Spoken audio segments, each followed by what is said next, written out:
ایک فقیر تھا، ملنگ درویش، اللہ کا بندہ. اس کی عادت یہ تھی کہ اپنے ڈیرے پہ آنے والوں کو کھلاتا، ان کو پلاتا، ان کی ضروریات کا خیال رکھتا، لیکن ان کو مالی آسودگیاں نہیں تھی. ہوتا یہ تھا کہ بعض اوقات لوگ آتے تو ادھار لے کر کے وہ لوگوں کو کھلا دیتا. خیر، چونکہ فقیر کا مزاج یہ ہوتا ہے کہ لوگ آئیں اس کے ڈیرے سے کھائیں. بابا بلے شاہ نے بھی کہا تھا نا، اٹ کھڑک کے دکڑ بجے تتا ہووے چلا، آن فقیر کھا کھا جاون راضی ہووے بلا. یہ فقیروں کا مزاج ہے. تو جو بھی آتا اس کے ڈیرے سے کھاتا، اور وہ ادھار اٹھا اٹھا کے لوگوں کی ضروریات کو پورا کرتے رہتے. وقت آخر آ گیا، جن لوگوں نے ادھار دیا تھا وہ سارے تقاضا کرنے آ گئے. اب بابا جی کو کیا فکر لاحق ہے کہ یہ میرے مہمان اور میں ان کو کچھ پیش کرنے کی صلاحیت نہیں رکھتا. ایک بچہ تھا، وہ کچھ سامان بیچ رہا تھا، پتیسا بیچ رہا تھا یا کوئی اور چیز بیچ رہا تھا.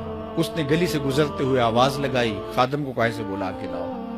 کہا تم بیچ رہے ہو تو میرے مہمانوں کو کھلا دو. بچہ بڑا خوش ہوا کہ میں سارا دن گلیوں میں گھوم کے یہ پتیسا بیچنا تھا، اب یہ ایک جگہ ہی سارا فروخت ہو گیا تو یہ تو موج لگ گئی، میں جلدی گھر چلا جاؤں گا، میری ماں خوش ہوگی. تو سارا ان مہمانوں کو کھلا دیا گیا. اور اس کے بعد کہا بابا جی پیسے؟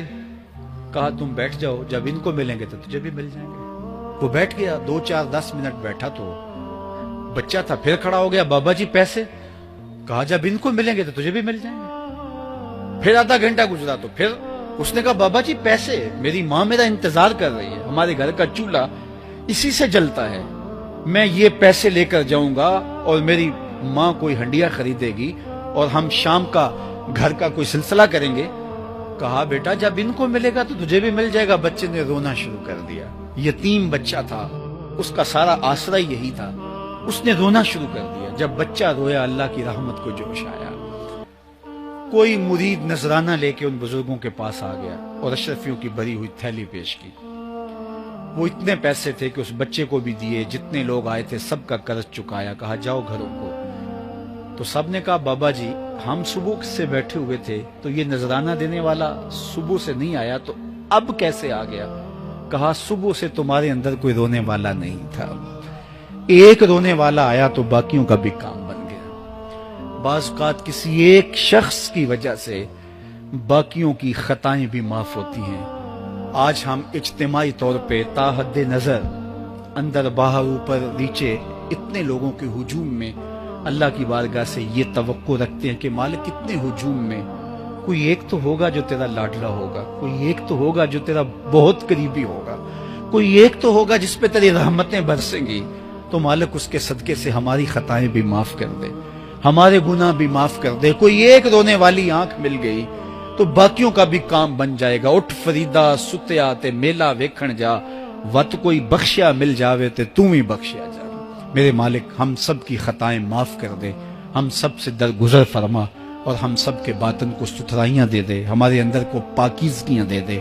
بہت وقت میں نے اور آپ نے صاحب گزار لیا، تیزی کے ساتھ زندگی بیت رہی ہے. میں اگر اپنے آپ کو دیکھوں تو میری زندگی کتنی بہاریں کاٹ چکی ہے. اگر آپ اپنے آپ کو دیکھیں، کوئی 60 سال، کوئی 20 سال، کوئی 25 سال، زندگی تیزی کے ساتھ گزر رہی ہے. بندہ جب سوچتا ہے کہ میں 40 سال کا ہو گیا ہوں تو آگے میری زندگی کے اگر 30 سال بھی ہیں تو 30 سال تو کافی ہیں، لیکن وہ پیچھے اگر پلٹ کے دیکھے تو 40 سال یوں گزر گئے جس طرح چٹکی بجائی جاتی ہے. جب چٹکی بجانے کے وقت میں 40 سال گزر گئے محسوس ہوتے ہیں، تو جو باقی 30 سال اگر ہوئے بھی وہ تو گمان ہے میرا، وہ تو گمان ہے آپ کا. ہمیں تو ایک سانس کا بھی نہیں پتا. پوچھا گیا زندگی اور موت کے بارے میں کیا خیال ہے؟ کہا فجر پڑی ہے، پتہ نہیں ظہر پڑھ سکیں گے یا کہ نہیں. کہا اتنی لمبی امیدیں لگائے بیٹھے ہو. کہا ظہر پڑی ہے، پتہ نہیں عصر پڑھنے کا موقع نصیب ہوتا ہے کہ نہیں. کہا یہ بھی طول عمل ہے. ایک بولا عصر پڑی ہے، پتہ نہیں مغرب پڑھ سکیں گے یا کہ نہیں. کسی نے کہا ایک رکعت پڑی ہے، پتہ نہیں دوسری رکعت بھی پڑھنا نصیب ہوتی ہے یا نہیں. کہا یہ سب تمہارے منہوں کی باتیں ہیں. میں تو کہتا ہوں ایک طرف سلام پھیرا ہے، پتہ نہیں دوسری طرف سلام بھی پھیر سکیں گے یا کہ نہیں. کیا موت اتنی قریب نہیں ہے؟ ہم نے اپنی آنکھوں کے سامنے لوگوں کو جدا ہوتے یوں نہیں دیکھا ہے. ہم کہتے ہیں اس کی خبر سنا رہے ہو موت کی، یہ تو میں نے ابھی سبزی والی دکان پہ دیکھا تھا. لیکن جب موت آتی ہے تو ایک لمحے کا تقدم اور تاخر نہیں ہوتا. تو صاحب آئیے اپنی زندگی کو اللہ اور اس کے رسول کی راہوں پہ ڈالے. آج وقت ہے, آج موقع ہے, آج توبہ کا دروازہ کھلا ہے, کل سب کچھ نہیں ہوگا. آج اس کی رحمتیں آواز دے رہی ہیں. آج وقت ہے, وقت پر کافی ہے ایک قطرہ بھی آب خوش ہنگام کا. جل گیا جب کھیت برسا می تو پھر کس کام.